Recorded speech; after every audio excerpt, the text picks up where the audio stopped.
Hello and welcome back once again to the HR Social Hour Half Hour Podcast. This is episode 188. Jon and Mike talk to Minda Harts. I'm your host, Jon. And I'm Mike. Jon, how are you doing? Mike, I'm well, but you're not Wendy. That is correct. And I cannot claim to be because she's a Wonder Woman and I'm not. But I had so much fun co-hosting with Wendy in the spring and doing this podcast swap and partnership with the HR Social Hour that we have the opportunity to bring it back. So here I am. Mike, I'm really glad you did. I'm glad that somebody notified me before we did it, so it wasn't a total shock. I had so much fun hosting the Talent Magnet Institute podcast. I know Wendy's going to be over there today. This is going to release the same day this show comes out. Mike, I've never had a chance to actually thank a sponsor directly for sponsoring the show. So thank you and thank Talent Magnet Institute for sponsoring this episode, the entire month of August, and also this fantastic chat we just had about developing leaders. Jon, as I've shared on our episodes and in the community, I could not value our partnership any more than I do. It's been such a great community to be a part of, and I love supporting the work that you and Wendy are both putting out there. And thank you for the support that you give to us as well. So we just hope to bring some value to this amazing international listening audience, and hope they'll really enjoy this episode as well. Timing is real interesting, Mike, because we just talked to Jules Breslin a couple episodes ago. I think that show released the day that the big relaunch of Talent Magnet Institute happened. So it seems like there's a lot of exciting things going on. I was really excited about the fact, too, that we had a guest like Minda for this particular episode for the two of us to talk to. Jon, I've been a friend of Minda's for quite some time now and have valued that friendship. I'll even say the mentorship, the insights and information that she's given me.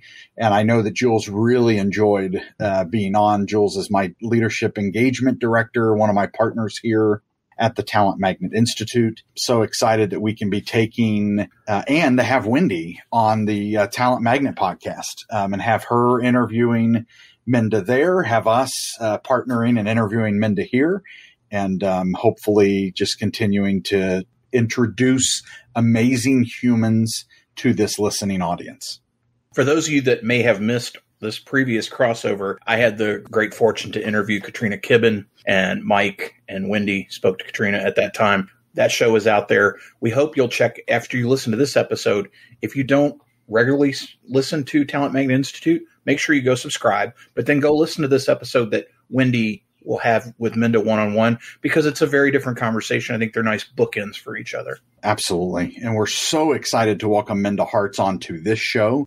Minda is a well-connected, sought-after speaker, thought leader, advocate, friend, and frequently speaking on topics of advancing women of color, leadership, diversity, and entrepreneurship.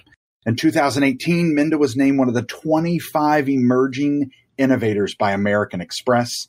She's an assistant professor of public service at NYU's Robert F. Wagner Graduate School of Public Service, the founder of The Memo, LLC, a career development company for women of color that I will share that my firm, my executive search firm that I'm a part of, Centennial, is actually a business partner with Minda and her brother Mike, and it's a great partnership. Minda was also chosen by General Assembly to serve as one of their dream mentors.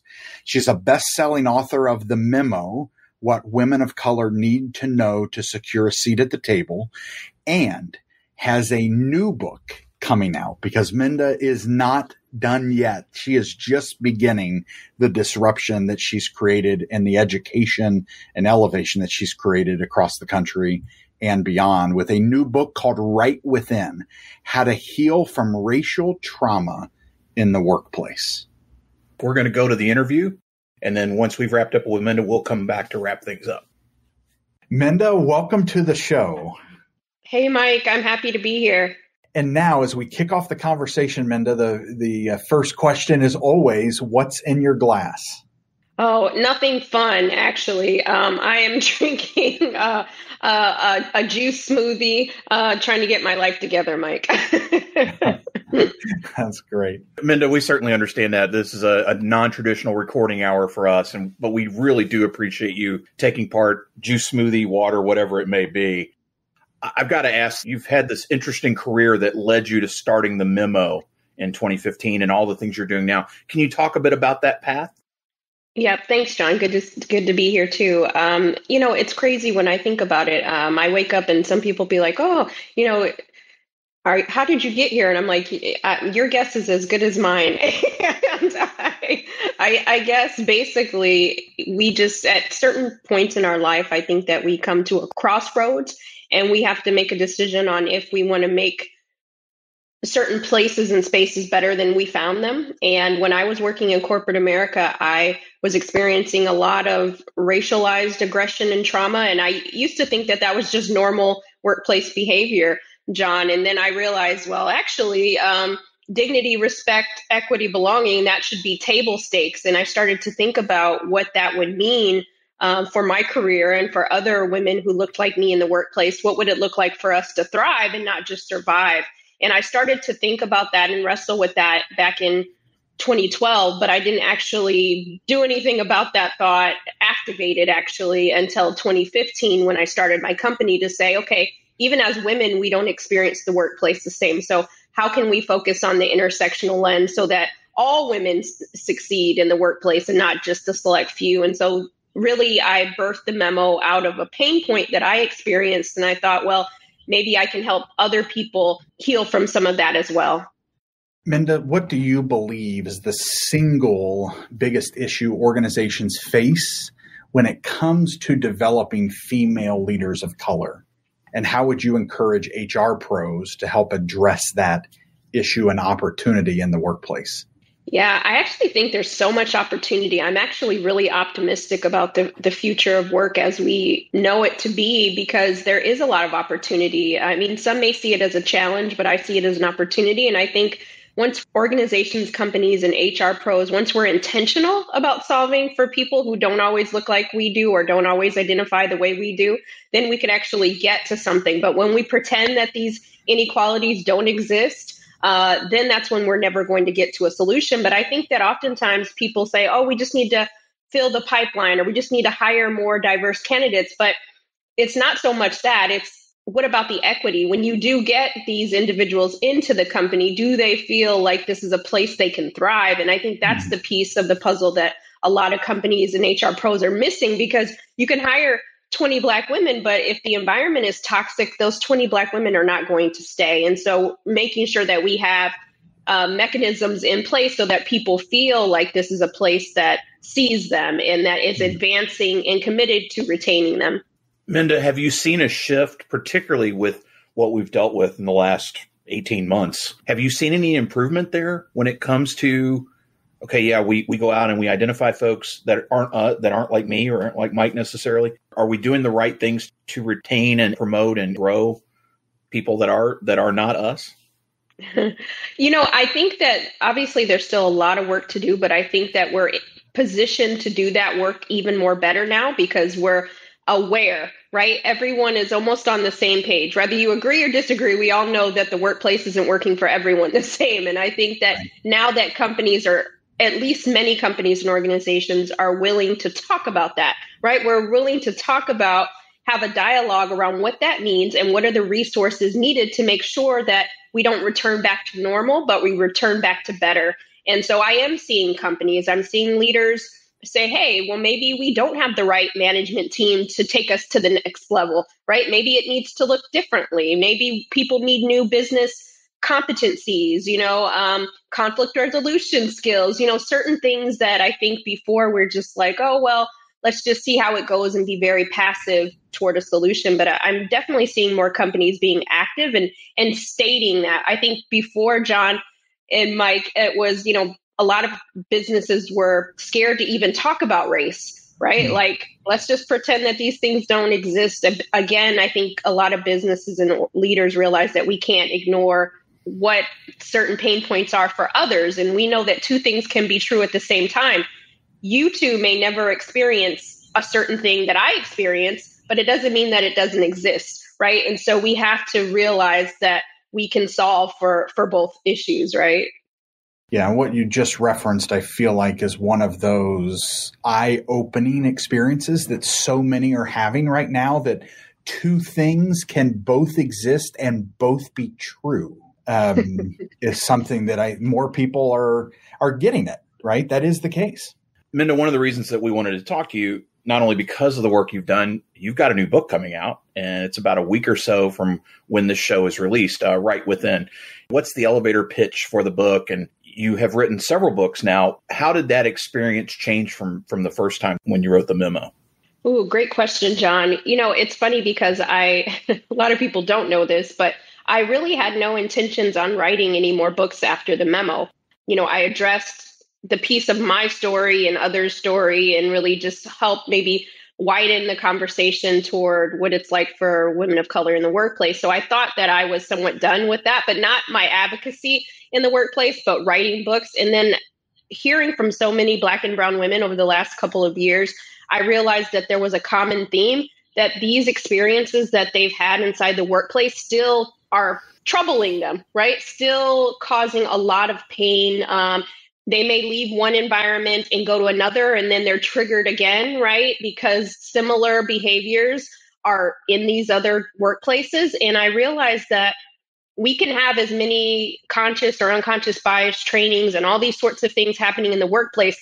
But ultimately, if we're not right within, if we don't figure out what healing from these traumas look like, then we're never going to be the best versions of ourselves, right? So it's nice when we have our colleagues who decide that they have an aha moment and they want to do the work. But what if they don't do the work, right? How do we still keep thriving in a workplace that may not always be thinking about us? And I thought about Lauryn Hill's song, Doo-Wop, how you gonna win if you ain't right within?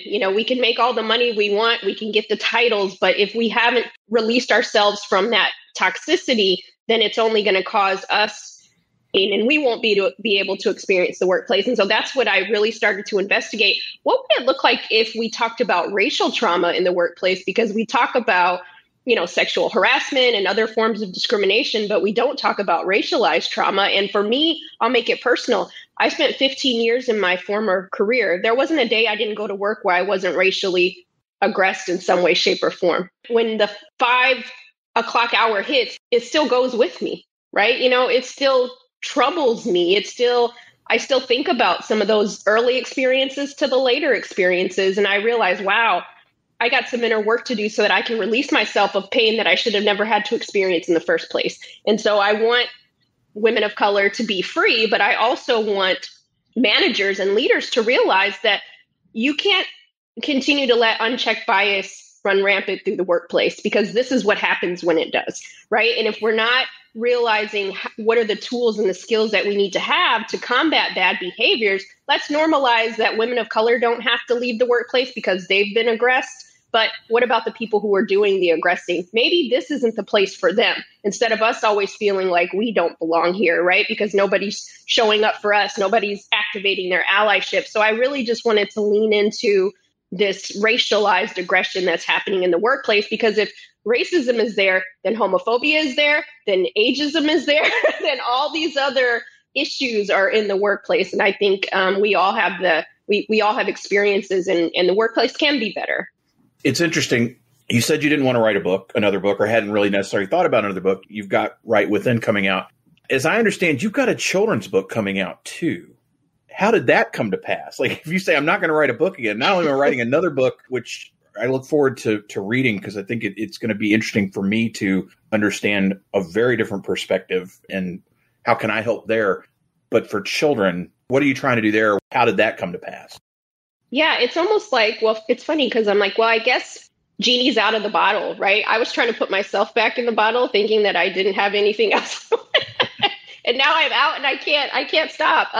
But the young adult book is called You Are More Than Magic, Black and Brown Girls Reclaiming Their Space and Their Voices. And I'm really excited about that book that comes out in March of 2022, because a lot of the things that we all experience happen way before we get to the workplace, right? A lot of our early experiences shape who we show up to be in the workplace. And so I thought about, for a younger version of myself, what were the words that I needed to hear so that I'd show up knowing that I belonged in every room I entered by the time I got, to be in my 20s after college. And I just want young girls to understand how to have difficult conversations much earlier, right? Because many of us don't know how to have them. And God, we needed those earlier in our lives, And then also, too, for parents of those in the dominant majority who don't have, children who are people of color, little people of color, then what is it that you need to be talking about inside your home so that your children show up in these spaces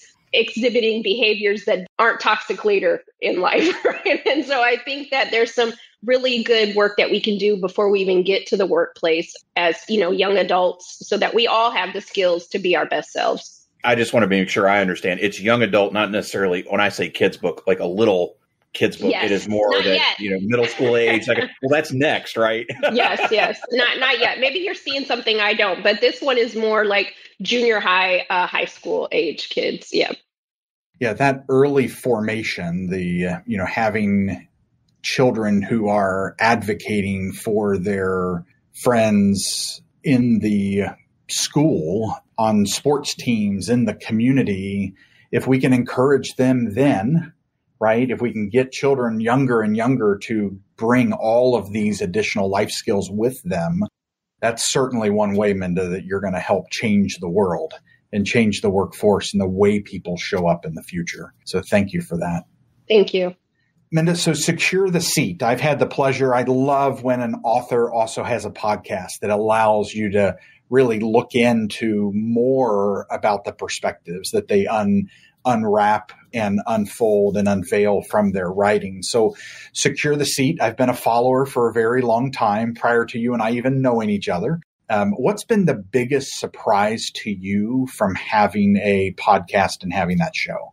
Thank you, Mike. I love Secure the Seat because we get to dive into more under the hood on topics, which is really nice. And it's also a good way to build community. And what I love, too, is that I get to have diverse voices like yourself and others on the podcast, because then we get to talk about things that maybe have been taboo. And it also shows that we have more in common than not, right? I do focus a lot of my work with women of color at the center, but at the core of it, we all are interconnected. I can't do this work without you and Jon. You can't do this work without me, right? And so I think bridging that gap is very, very important. And that's what I've been surprised, I think, by Secure the Seat is that.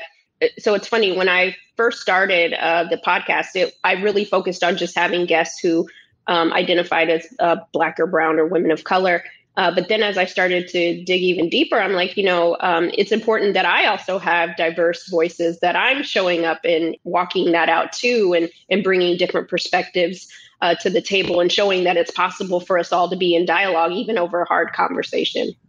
One of the things that we've done, Minda, with our show in the last year or so is we've started crowdsourcing from our guests. We've outsource some of our questions. So in this case, Talia Edmondson asks, when you look back at the last 12 months, where do you believe you've been the most impactful?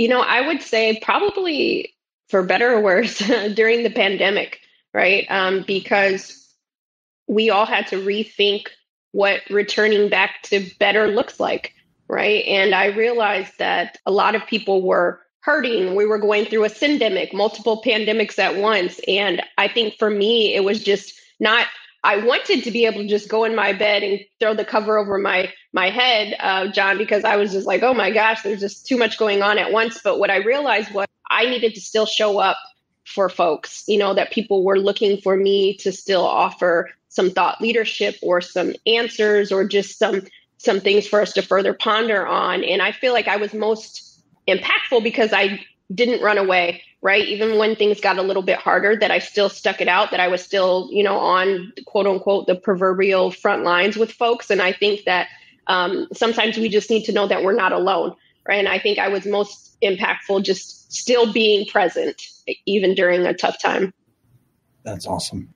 Minda, so now it's time to move on to everyone's favorite part of our show, the half-hour question connection.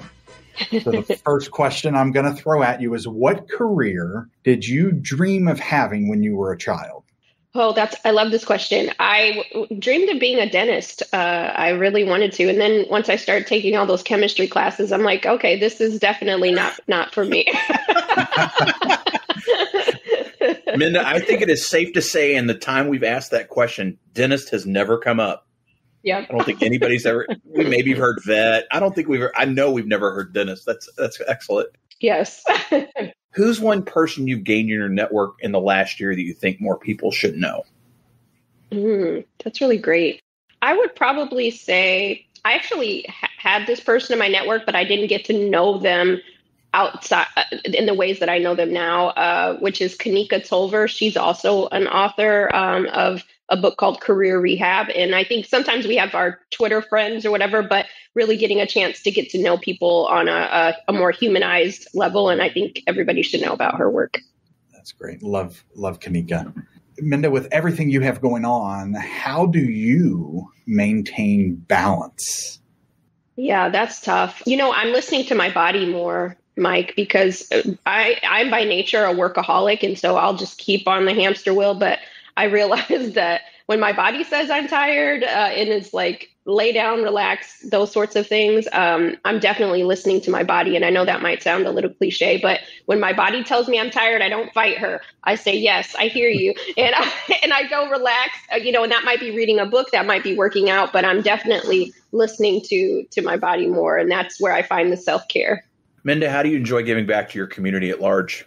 Well, I definitely love it through the work that I get to do, the equity work at companies. I think for me, being a voice to go inside of companies and organizations and talk about the things that some women and, other people of color or anybody that feels like they're on the margins aren't able to say without fear of maybe losing their job. And I feel like I get to be that voice in the workplace. And so I take pride in being able to be that voice. And so I feel like I'm able to give back in those ways because it costs less for me to do it and it may cost more for somebody else. And so if I can give back in that way to lighten the load, then that's how I want to continue to be of service. Minda, your favorite movie of all time is? You guys are going to be really surprised by this, and you're probably going to judge me very harshly once I say it. Never. Not here. Not after the answers we've had. Scarface is actually my favorite movie. I think it's fair to say that we've not gotten that as a favorite, but hey, no judgment. Thank you, Jon. I appreciate that. How about the first concert you remember attending? Oh, that's a great question. So I grew up in church, so I was always at a gospel concert, but I didn't consider that like concert like when I was growing up. So my first like concert that I wanted to go to that my parents didn't take me to was Puff Daddy and the Family. Yeah. Awesome. And then what was the last show or the current show that you're binge watching? The last show that I watched, two things I have to say. So White Lotus, I did binge watch that on HBO Max. And then I watched, I was so tired, but I just had to finish it, was the Bob Ross documentary on Netflix. So I've not watched that yet, although I have hit plus and added it to my list. Yes, it's definitely worth it. Everything I've heard about that Bob Ross doc is after you see it, you never want to do anything to support the machine around him again. Yes, you think about a lot of machines. You think about your own machine too. After you watch, you think about everything after you watch Bob Ross. It is fair to say, Minda, that we've never had Scarface come up. I don't think anybody's ever mentioned Puff Daddy as their first concert either. So I always enjoy the perspective of firsts. I have to ask though, so beyond those things you watch and listen to, what's a hobby or a thing you really like to do that may surprise other people? So this is also probably going to surprise because I don't often get asked this question. So thank you, Jon. I like to collect vintage typewriters. So, yes. You and Tom Hanks. Yes. Me and Tom. I love them. If you come to my home, I have them in my living room, in my office. I love them so much. They just bring me a lot of joy. So that's where my antiquing comes into play. Is that something that you've appreciated since you were a kid and wanted to be a dentist? Like, how did you get into typewriters? That's not something I think of our vintage, the people on this call got away from typewriters.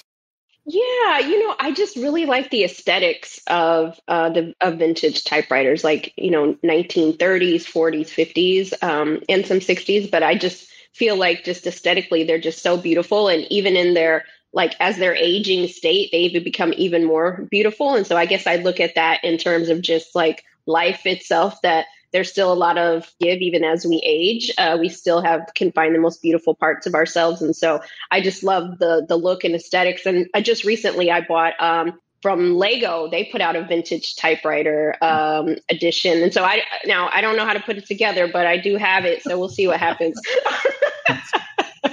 What is your favorite piece? If there was a fire and you had to grab one thing and run out, what is the one typewriter that you'd want to make sure you kept?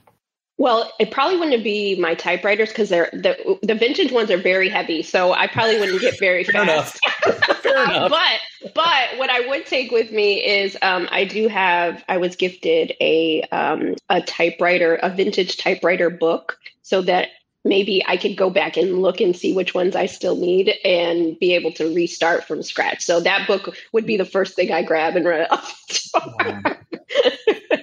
That's awesome. Minda, so the other thing that the HR Social Hour Half Hour podcast does is pay it forward with questions. So if you are able to ask the next guest of the podcast a question, what would that question be? I love this. So I would ask, because I love music, anybody who's ever read or listened to my work, I love pop culture and music. And so I would ask, what is one song that best describes you?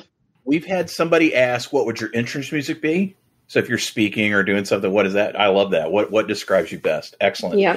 It is now in the book, so it will go to a future guest. Minda, cannot thank you enough again for taking part of this grand experiment. Wendy and I have been at this for a while, but we are so appreciative of Mike popping in, a co-host spot with us before. So much fun to have this conversation with you. I know you're going to be talking to Wendy, which will share that podcast as well through Mike's show. For those listeners that aren't connected with you, I'm sure they're going to want to now.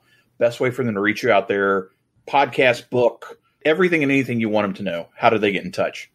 Yeah, well, again, thank you both for having me. This was a lot of fun. You can go to mindaharts.com and all my social handles are there. Find me, engage with me on your favorite one. We will have that in the show notes. And again, thank you for making time, and we will talk to you again very soon. Thank you. Mike, we talked a little bit about this with Minda, I think, before we recorded with her. I thought I had met her, and I hadn't. I was embarrassed that I had not had a chance to talk to her. I know that both you and Wendy have had a chance to talk to her in the past, and I'm really thankful that you were able to be part of this conversation because, wow, just a tremendous conversation with Minda. I had a lot of fun, and I hope you did too. Yeah, absolutely. Any learning, anything that you took away that maybe you didn't know before, not having maybe asked some of the questions that we got a chance to talk to her about? Well, Jon, one of the things that I valued so much in the interview is when Minda said, guys, I thought I was only going to write one book and be done. And I love to see, hear, and experience leaders that something is happening with inside of them, right? That they're, the fact that she's coming out with her next book and she has a young adults book that's going to be coming out and so on and so forth. I think the movement that she has created, coupled with the time that movement has happened in, is changing lives, hearts, and minds around women of color, leaders of color, racial trauma, and the value of building relationships that matter.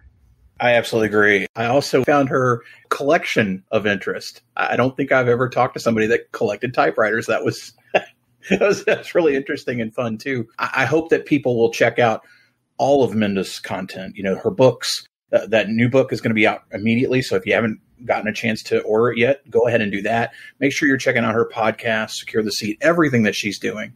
Minda told us how to get a hold of her in the interview. If listeners are not connected with you, Mike, and I'm sure they're going to want to be now, best way for them to reach you out there, Talent Magnet, anything and everything, let them know how to do that.